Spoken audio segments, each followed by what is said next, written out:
Salut à toi qui écoute cette vidéo. Je suis là pour une nouvelle vidéo d'encouragement et je m'adresse surtout à tous ceux qui ont choisi de suivre le Seigneur et qui sur le chemin font face à beaucoup de difficultés, beaucoup de questionnements, mais qui avancent malgré tout. Alors, c'est à vous que je m'adresse. Je sais qu'on a besoin d'encouragement, on a besoin de s'entraider les uns les autres. Et aujourd'hui, je suis là pour vous partager quelques mots, quelques pensées concernant ce chemin que nous devons tous franchir. Et nous savons tous que Dieu, il fait des provisions vraiment solides pour tous ses enfants.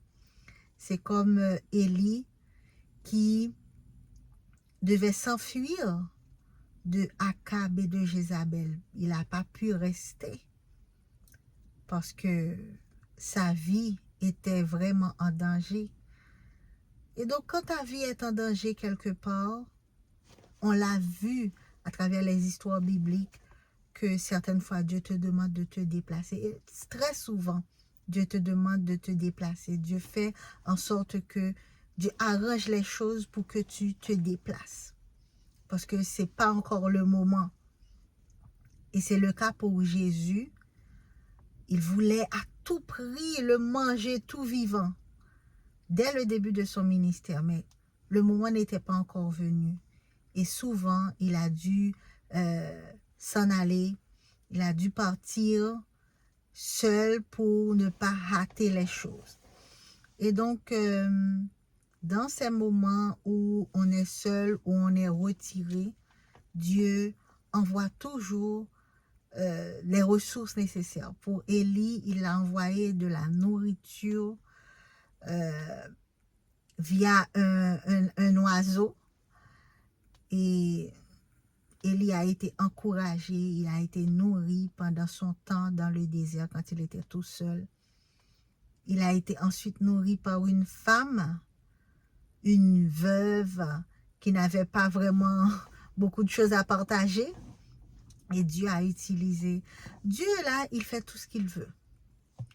Il est extraordinaire, mes amis. Et la Bible a survécu, je dirais. Les paroles, les histoires, les lettres ont survécu jusqu'à aujourd'hui pour une raison très saine. C'est que pour nous, dans notre génération, nous puissions connaître à travers ces histoires, à travers la parole, qui est ce Dieu. C'est ça l'objectif de la Bible. En fait, aujourd'hui, j'aimerais te dire, mon ami, que tu vaux plus que ce que tu crois. Ça arrive qu'on pense qu'on n'a pas de valeur, mais aujourd'hui, je suis là pour te dire que tu vaux plus que ce que tu crois. Amen. Tu vaux plus que ce que tu crois. Si on va dans la définition du mot valeur, parce que quand on parle de vaut, le verbe vaut, c'est le verbe valoir, pardon, c'est vraiment dans la même famille que le mot valeur, n'est-ce pas? Alors, il y a plusieurs définitions. On ne va pas se pencher sur la définition dans le sens moral de la chose, c'est-à-dire quelle valeur régit ta vie est régie sur quelle valeur. Non, on ne va pas dans ce chemin-là, mais on va dans le sens vraiment général. La valeur, c'est l'importance. Tu vois, l'importance qu'on donne à quelque chose, qu'on donne à quelqu'un. C'est-à-dire que dans les relations humaines, si quelqu'un est important pour moi, eh bien, je prends le temps. D'ailleurs, j'utilise mon temps. Quand quelque chose est important pour toi, tu est prêt à donner quelque chose d'important aussi pour faire une balance, je dirais. Parce que si quelqu'un est important pour toi, tu es prêt à lui donner ton temps.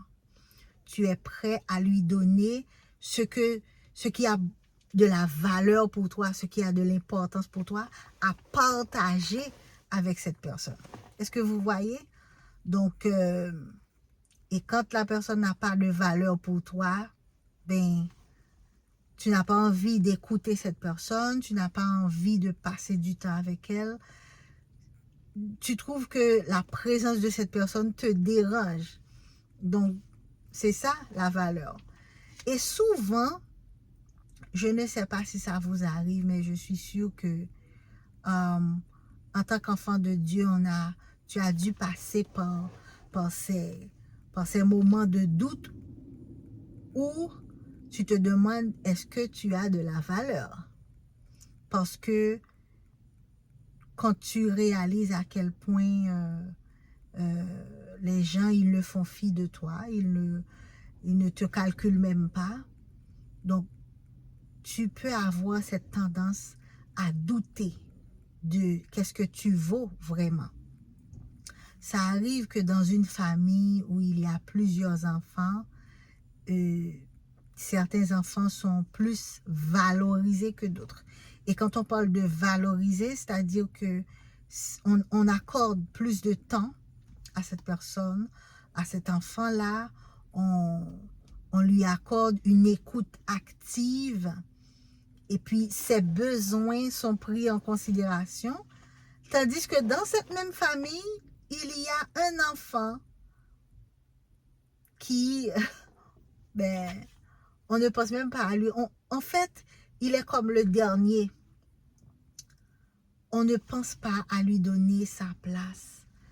Et pour les parents, cet enfant-là a peu d'importance par rapport à un autre. Et donc, voilà, quand on donne de la valeur à quelque chose ou quelqu'un, on accorde son temps à cette chose ou à cette personne. On donne ce qu'il y a de plus précieux. On est prêt à investir. On investit le temps aussi. On investit son écoute. On investit tout ce qui est en notre pouvoir pour montrer à cette personne-là qu'elle est importante, qu'elle a de la valeur. Alors, aujourd'hui, je suis venue te dire que même si autour de toi, tu as cette impression que tu n'as aucune valeur par rapport aux gens que tu aimes, en fait. Parce que toi, dans ton cœur, tu voudrais passer du temps avec les gens. Les gens sont précieux pour toi. Tu voudrais leur donner tout ce qu'il y a, tout l'amour qu'il y a en toi. Mais dans un autre sens aussi, la personne qui ne te donne pas de valeur n'a pas besoin non plus de ce que tu as à offrir. Donc, vous imaginez quelle frustration il y a et beaucoup de personnes, c'est leur vie. C'est leur vie. Ils passent toute leur vie à penser qu'ils n'ont pas de valeur, qu'ils n'ont pas d'importance à cause de la façon dont les autres les voient. Et ça me fait penser à... bon, même quand je vivais en Haïti, il y a cette pratique où les vêtements qui viennent des autres pays, par exemple les États-Unis, le Canada et ailleurs, on les ramasse dans des grosses balles, je dirais, et puis on les envoie en Haïti. Puis des marchands prennent le temps de les inspecter. Certains gardent toujours leur fraîcheur. Et ces personnes-là n'ont juste qu'à faire des petites interventions. Et puis, le vêtement retrouve sa valeur, retrouve sa beauté. et on les achète. Ce n'est pas des vêtements neufs, mais on les achète quand même. Donc, même si c'est des vêtements qui ont été utilisés, ils ont quand même de la valeur. Ici, au Canada, il y a des magasins comme Village des Valeurs, Renaissance, et partout où je suis passée, j'ai pu voir ces magasins-là où on vend des choses qui ont été déjà utilisées. Et il y a beaucoup de gens qui n'ont aucun problème pour mettre leur argent pour les acheter. Donc, du coup, la valeur d'une chose aussi dépend de ce que une personne est prête à donner pour cette chose. Par exemple, quelqu'un peut trouver des sneakers ou des chaussures de sport qui sont assez sales, mais la personne vient dans le magasin, elle voit les chaussures assez sales. Et d'ailleurs, beaucoup de gens sont passés, ils ne les ont même pas calculées. Mais cette personne voit un potentiel dans ses chaussures. OK? Parce que la personne se dit, oh, il faut juste un petit peu de temps pour nettoyer, pour laver, et puis ça va redevenir neuf. Des fois, je vois des vidéos où les gens prennent des chaussures de Nike, Adidas, je ne sais pas, des marques assez populaires et qu'on donne beaucoup d'importance, mais dans les déchetteries, dans les déchets, ils les prennent, ils les reconditionnent et les vendent à un bon prix.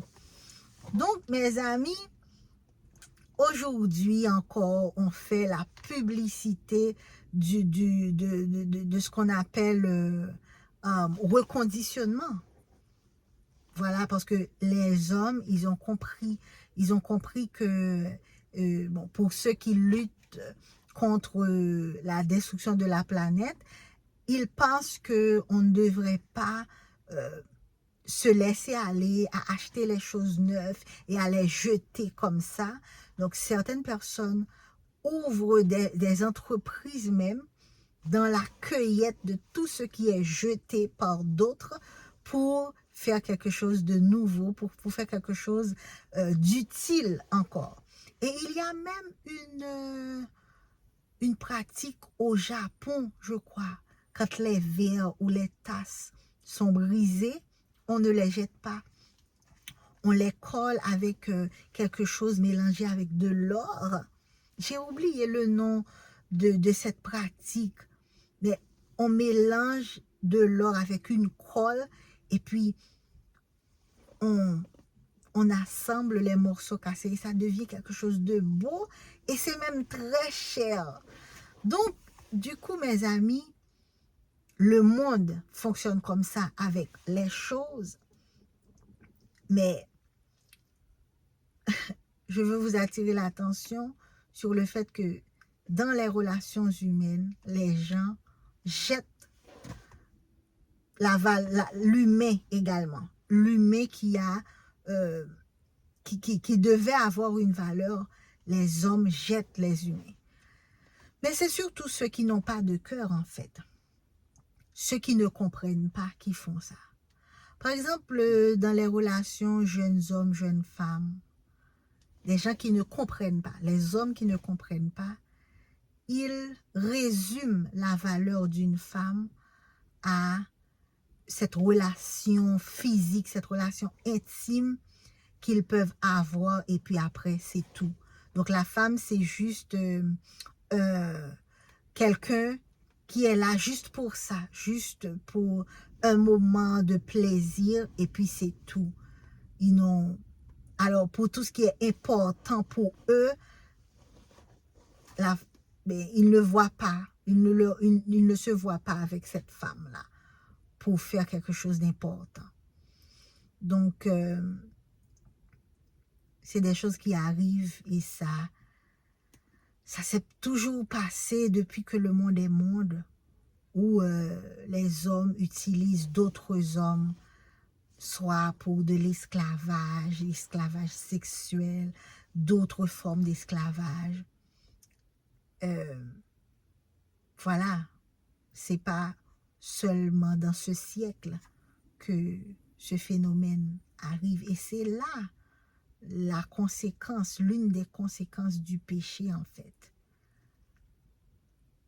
Parce que le plan de Dieu était que les hommes vivent bien, qu'il n'y ait aucun, qu'on ne se fasse aucun mal. En fait, avec le péché, les hommes voient l'homme qui est comme lui comme une menace, comme un objet qu'il doit utiliser pour ses fins personnelles. Tantôt on a parlé de jeunes hommes qui utilisent les jeunes filles comme des... Bon, pas seulement des jeunes. Hein. Ah, il faut vraiment que je corrige. C'est pas seulement des jeunes, il y a aussi des grandes personnes, des adultes qui, quand on leur voit, on penserait qu'ils auraient assez de morale, mais qui utilisent l'innocence des jeunes enfants, des jeunes hommes, des jeunes filles, pour les utiliser à des trafics sexuels, etc. En tout cas, on vit dans ce monde où l'homme traite son pareil, il traite son semblable, et comme si il traitait un déchet. Tantôt, je regardais une femme qui a une chaîne YouTube, mais ce qu'elle fait, elle collecte les vieux meubles, les vieux affaires devant la maison des riches. Des fois, elle trouve de beaux canapés que ces gens la jettent. Des fois, elle trouve des tables. Oh, en tout cas, quand on voit les objets, c'est des objets assez bien et de bonne marque. Mais elle, qu'est-ce qu'elle fait? Elle les prend, elle les reconditionne et les vend. Beaucoup de gens font ça. Avec les vieux meubles, ils les reconditionnent et les vendent à un bon prix. Mais les hommes font la même chose aussi pour leurs semblables, je viens de le dire. Parce que pour eux, dans leur tête, les relations, c'est des transactions. Tu as fini de donner ce que j'attendais de toi. D'ailleurs, ils n'attendent pas beaucoup de choses. Et donc, voilà, je te jette. Tu n'as plus de valeur pour moi. On voit des hommes qui jettent leur femme parce qu'ils trouvent que la femme ne répond plus à leurs attentes. Par exemple, si la femme est trop vieille, ils cherchent quelqu'un de plus jeune, de plus fraîche, etc. Donc, c'est vraiment des choses qui arrivent. Tout ça, c'est pour vous amener à cette conclusion que à cause du péché, on n'a pas la capacité de traiter son semblable avec dignité, avec honneur. On n'a pas la capacité de valoriser les autres. Et il y a une chose, c'est que certaines fois, le fait que nous n'arrivons pas à donner de la valeur aux autres, ça prouve également, mais c'est vraiment après des études psychologiques qu'on pourra comprendre que c'est parce que nous, on n'a pas donné de la valeur à soi-même d'abord. Parce que la chose est simple et claire. Quand tu reconnais ta valeur, tu es capable de donner de la valeur à l'autre automatiquement. Et mes amis, aujourd'hui, je vais te dire quelque chose, mon ami, à toi, qui te sens des fois un petit peu frustré parce que tu te sens dévalorisé, ok? Tu te sens comme quelqu'un qui n'a eu sa parole, n'a rien d'important pour les autres, etc. Pourtant, tu as un bon cœur. Tu veux donner le meilleur de toi-même, mais les gens ne veulent pas de toi. Alors, Quand les gens n'ont pas besoin d'un objet, ils le jettent dans la poubelle. Mais aujourd'hui, je dois te dire, mon ami, que il y a quelqu'un qui cherche dans les poubelles. Tu peux être étonné de voir ça. Mais oui, des fois, on peut regarder au coin des rues des gens qui cherchent des canettes. Parce que, ben, ramasser les canettes, ça rapporte de l'argent, en fait. Eh bien, ce que toi, tu as jeté parce que tu estimes que ça n'a pas de valeur, cette personne que tu t'es débarrassé parce que tu estimes que cette personne-là n'a pas de valeur pour toi, eh bien, il y a quelqu'un qui cherche cette personne. Eh bien, c'est Dieu. Dieu, il est celui qui cherche toujours dans les déchetteries. Ça, je te le dis. Les gens dont les hommes n'ont plus besoin, toi là, qui te sens comme un déchet, parce qu'on n'a pas besoin de toi, tu as toujours été marginalisé, mis de côté, ignoré. Alors, Dieu te voit là où tu es. Et il te cherche. Il te cherche pour que... Parce que il y a en toi cette lumière que les autres ne veulent pas voir. Et que seulement Dieu peut voir. Alors, il n'a qu'à juste prendre un peu de temps pour enlever ce qui n'est pas bien, ou du moins pour faire un petit nettoyage un peu, si je dirais, comme ceux qui reconditionnent les vieux meubles. Dieu te voit et il te prend là où tu es, dans le coin du déchet, dans le fond, pour te reconditionner, pour enlever toute la poussière qui est en toi. La semaine dernière, je lisais le psaume 116. D'ailleurs, mes amis, la majorité des psaumes est écrite par David. Moi, c'est un personnage qui me fascine. Je vais vous dire pourquoi. Parce que je trouve que c'est l'un des personnages qui a pu, ou du moins qui a utilisé sa liberté d'exprimer ses émotions. Aujourd'hui, on lit les psaumes de David, on les répète. Je me couche et je m'endors en paix, car toi seul, l'Éternel, tu donnes la sécurité dans ma demeure, et puis go, on va s'endormir. Mais ces psaumes-là sont beaucoup plus profonds que ça.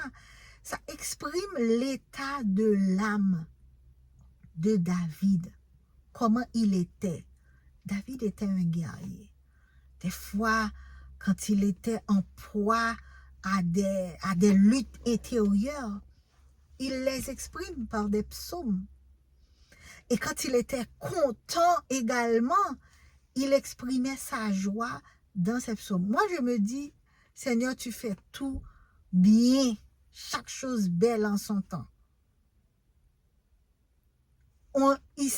Dieu savait qu'on aurait besoin des psaumes de David. Il savait qu'on en aurait besoin. Et dans le psaume 116, verset 6, je lis, ça c'est dans la version second 21, « L'Éternel garde ceux qui manquent d'expérience. J'étais affaibli et il m'a sauvé. » Mes amis, ça, c'est moi. Parce que, je dois vous dire que, peut-être comme moi, tu es un peu maladroite dans tes relations. Par exemple, moi, dans mes relations, je me donnais à fond. Tu vois, je m'exprimais pensant que les autres avaient ce cœur léger, tout comme moi, tout et tout. Mais finalement, j'ai fini par me rendre compte que beaucoup étaient un peu calculateurs, tu vois. Et moi, je paraissais comme celle qui était naïve, tu vois, naïve. Mais les autres, ils se mettaient sur leur garde, tu vois, parce que peut-être par expérience, ils ont fait des expériences négatives, maintenant ils mettent leur carapace, etc. Moi, je ne mettais pas de carapace. Je me donnais à fond dans les relations. Je servais. Et j'étais aussi passée par un stade où je voulais plaire. Je voulais plaire aux autres, leur faire plaisir, etc. Et ceci au détriment de moi-même. Et ça a reflété une image, tu vois, comme si j'étais quelqu'un de naïf. Parce que quelqu'un qui est prêt à tout pour être accepté, selon le regard des autres, c'est quelqu'un de naïf. Ok? Et moi, j'étais cette personne. Et on me l'avait souvent répété. Tu vois, j'étais naïve, etc. Pas beaucoup d'expérience. En tout cas, mon ami, je ne sais pas. Peut-être que toi aussi, on t'a traité de naïve. Ça t'a fait mal, peut-être. Moi aussi, ça m'a fait mal quand on m'a dit, quand on me disait toujours que j'étais naïve, etc. Parce que ça sonne un peu faux. Mais aujourd'hui, je vais te dire, mon ami, et j'ai reçu cette force en lisant ce verset. Dieu garde, l'Éternel garde ceux qui manquent d'expérience. Toi,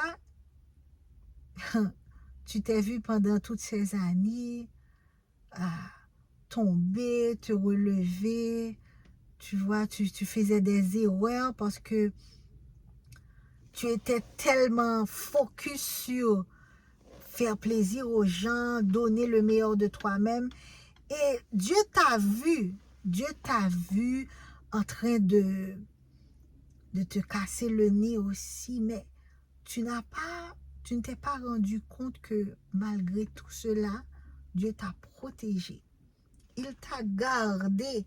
Et c'est pour ça qu'il a dit, David, l'Éternel garde ceux qui manquent d'expérience. J'étais affaibli et il m'a sauvé. Une autre fois, on aura la chance de trouver des mots d'encouragement sur la vie de David. Mais justement, il dit vrai. Il était jeune, il n'avait pas beaucoup d'expérience. Il était avec les brebis. Il voulait vraiment prendre soin d'eux et était prêt à tout pour les sauver dans le danger quand les lions ou les autres animaux sauvages venaient les dévorer. Mais David, sans expérience, prenait des risques énormes pour protéger ces petits animaux. Donc, c'est vrai que tu étais maladroite, tu voulais bien faire, mais tu manquais d'expérience. Alors, aujourd'hui, je veux te dire que Dieu t'a gardé pendant tout ce temps. Pendant que tu manquais d'expérience, tu tombais, tu te cassais le nez, tu te faisais remonter les bretelles à chaque fois par ces gens qui pensaient que c'était la meilleure façon de t'aider. Parce que vraiment, ils pensent que c'est en te rabaissant, en te disant tes quatre vérités, qu'ils pouvaient t'aider à être meilleur. Je me demandais même s'ils avaient envie que tu changes. Parce qu'ils voyaient tout ce qui n'allait pas chez toi pour te les pointer du doigt. Et ils voyaient que ça te faisait mal parce que tu voulais t'en sortir aussi. Mais tu ne savais pas comment. Et eux autres, peut-être qu'ils ne savaient pas comment non plus, mais ils ne cherchaient pas à savoir comment. Ils ne cherchaient pas à t'aider vraiment. Pour eux, la seule chose, c'est de te lancer des choses et puis afin que tu puisses te refermer. Pour eux, c'était la seule façon de le faire. Mais Dieu te voyait, mon ami, pendant tout ce temps. Il te voyait. Il voyait comment tu passais de relation en relation. Il voyait comment les gens t'ont utilisé. Ils ont utilisé ce qu'ils pensaient pouvoir tirer de toi comme quelque chose de bien. Ton temps, ton énergie, ton talent, tes aptitudes naturelles, ta bonté, ta douceur, ta promptitude à servir. Ils ont vu tout ça et ont su l'utiliser à leur avantage. Mais aujourd'hui, si tu es en train de suivre cette vidéo, je suis sûre et certaine que tes yeux sont ouverts. Tu as vu, parce que le Seigneur, après t'avoir gardé pendant tout ce temps, il va passer à une autre étape. L'étape où tes yeux s'ouvriront. Je me souviens, dans la Bible, il y a quelqu'un qui a demandé à Dieu, permets-moi de voir ce que je ne peux pas voir. Et Dieu lui a permis de voir toute l'armée des anges qui l'entouraient. Ceux qu'il ne voyait pas étaient plus en nombre que ceux qu'il voyait. Donc, du coup, mes amis, après avoir passé par toute cette étape dans la déchetterie, quand un objet dans les déchets, par exemple, si on prend une orange ou bien une pomme, on décide de jeter cette pomme. Il y a d'autres déchets qui viennent. Il y a un mélange. Imagine que tu es cette pomme et que Dieu est celui qui vient te secourir. Il n'a pas peur de mettre sa main à l'intérieur pour aller te prendre. Il n'a pas peur de le faire. Et il va prendre le temps qu'il faut pour te nettoyer, te donner des soins, te donner la conscience claire sur ta valeur. Parce que tu vas te regarder aussi dans un miroir et tu vas voir tout le travail qui a été fait par Dieu dans ta vie. Et maintenant, tu vas réaliser aussi que voilà ce que tu as vécu. Parce que certaines fois, quand on vit les choses, on n'est même pas conscient de ce qu'on vit. Alors, après le travail de Dieu, tu es maintenant conscient parce que Dieu ouvre tes yeux maintenant. Il ouvre ton intelligence. Il te fait comprendre que là où tu as été désabusé. Tu as été dévalorisé, même si tu n'avais pas l'impression de ça. D'ailleurs, tu aimais ces relations. Tu voulais que ces relations-là restent toute la vie. Mais jusqu'à ce que Dieu puisse ouvrir tes yeux, tu as compris que non. C'est pas de ces relations-là que tu avais vraiment besoin. Tu avais besoin de quelque chose de plus profond, quelque chose de plus vrai, quelque chose de plus positif. Et Dieu, il te mettra parmi ceux qui vont t'aider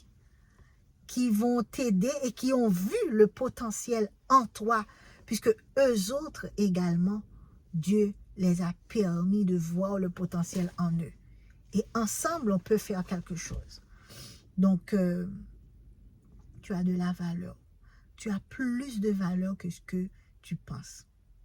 Alors, je ne sais pas, peut-être que tu es dans le fond de la poubelle en ce moment, mais sois sûr que Dieu va venir te prendre, te sortir de là et te remettre à neuf.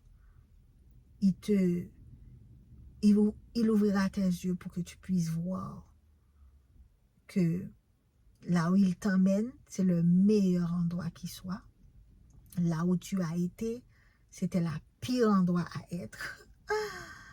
Il te convaincra de ta valeur et puis nous avons tellement de valeur à ses yeux qu'il n'a